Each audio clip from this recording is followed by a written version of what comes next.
Au départ, cela ne devait durer que quelques jours.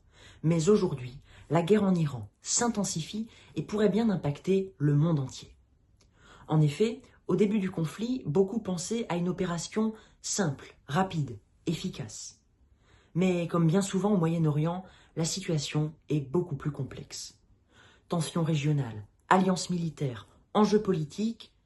Finalement, aujourd'hui, la guerre dépasse largement les frontières de l'Iran. Alors concrètement, pourquoi ça dure? Il y a 3 raisons essentielles.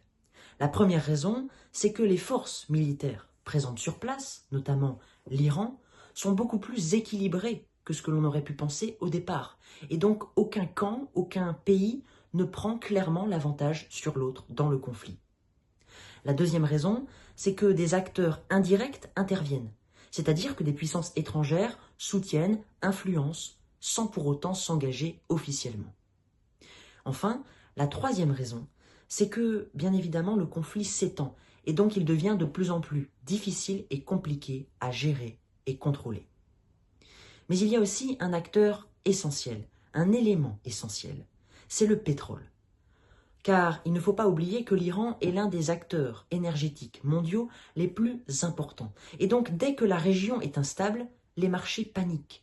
Le prix du pétrole augmente, il y a des tensions économiques, un impact direct sur l'essence. Et donc, ce conflit ne reste pas que local, il touche directement notre quotidien.